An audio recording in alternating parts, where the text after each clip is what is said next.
이재명 대통령의 한마디가 또 논란이 되고 있는 게 있습니다.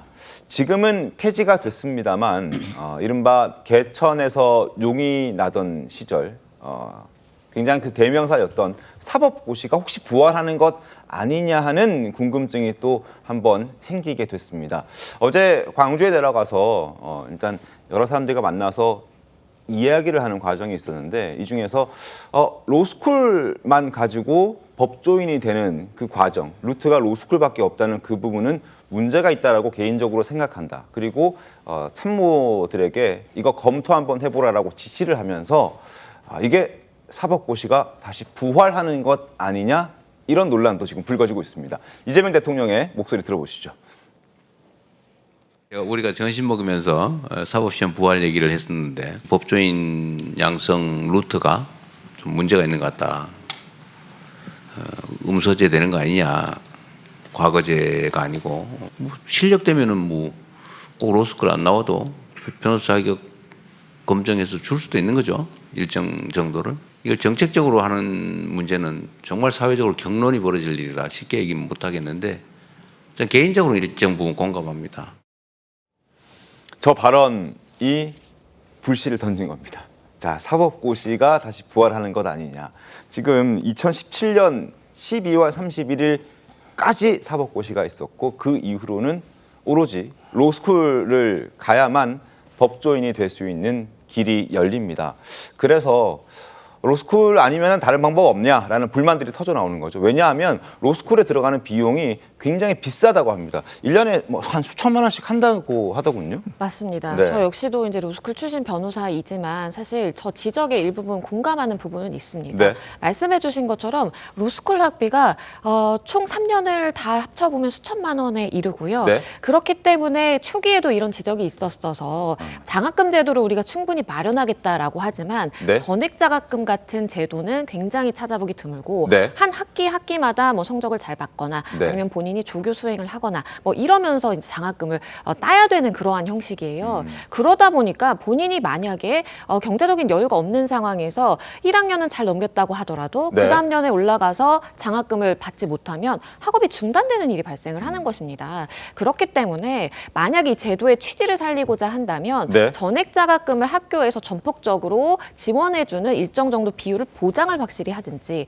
아니면 이 이야기가 나온 것처럼 변호사 시험에 응시할 수 있는 일정 부분은 로스쿨을 수료하지 않는다라고 하더라도 본인이 열심히 공부해서 응시할 수 있는 기회를 주든지 대안이 좀 필요해 보이는 상황입니다. 그러니까 과거에는 다 사법고시로 법조인이 됐었는데 이게 문제가 많다라는 지적 때문에 로스쿨 제도가 도입이 됐는데 이제는 로스쿨 제도가 너무 집이 부유한 사람들만 누릴 수 있는 일종의 특권 아니냐 이런 지적들도 나오면서 저런 목소리들이 튀어나오기 시작한 겁니다.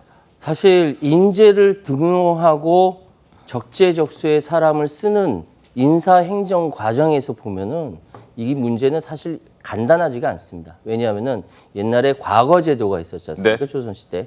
그때 과거를 응시할 수 있는 사람들도 집안 경제력이 받쳐주지 않으면 쉽지 않았습니다.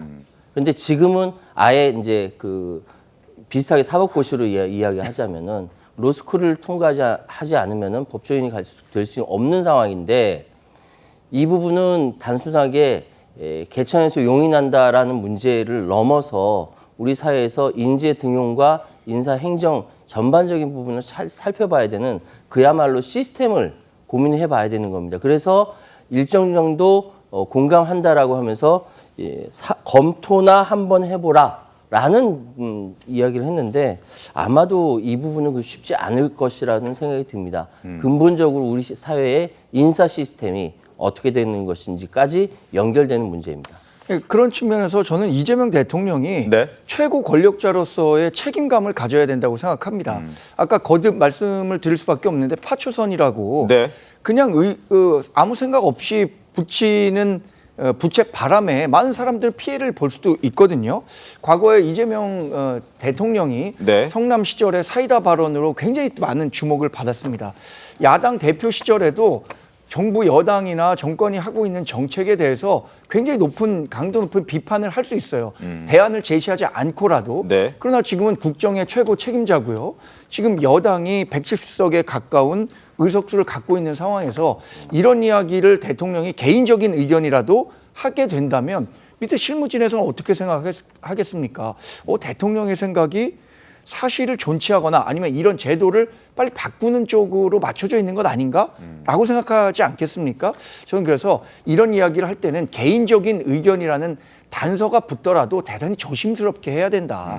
이렇게 생각합니다. 네. 아니 그런데 저는 그 개인적으로 거기에 동의하기 어려운 게 지금 로스쿨 제도가 문제가 누적이 돼 간다면 네. 로스쿨 제도 개선을 위해서도 검토를 해보라는 말은 전 나쁘지 않다고 봅니다. 그게 꼭 사시로 간다라는 어떤 선입관을 가지고 이렇게 얘기를 하니까 이게 뭐 이런 논란이 되는 건데 네. 그렇지 않더라도 지금 로스쿨 등록금 문제 있잖아요. 네. 그리고 또 그 교육이 암기 위주, 뭐 시험 위주 그거 원래 그거 아니거든요.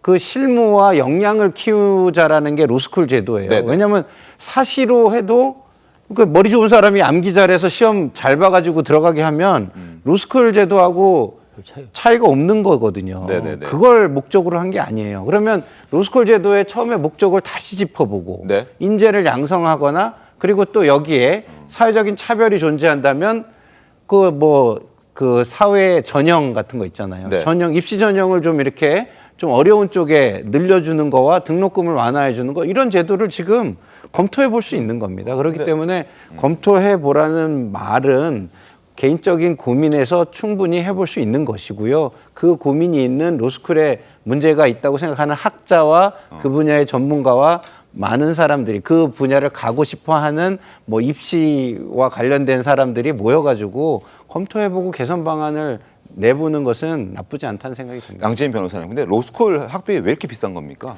뭐 직접 다녀보시니까 비쌀 만한 이유가 있나요? 일단은 이게 처음에 이제 제도 도입 초기에는 네. 말씀해 주신 것처럼 우리가 이제 공부만 열심히 해서 하는 게 아니라 각 학교마다 특성화가 돼 있었습니다. 어느 부분은 의료 분야, 어느 부분은 뭐 민사면 형사 이렇게 나눠져 있었어요. 네네.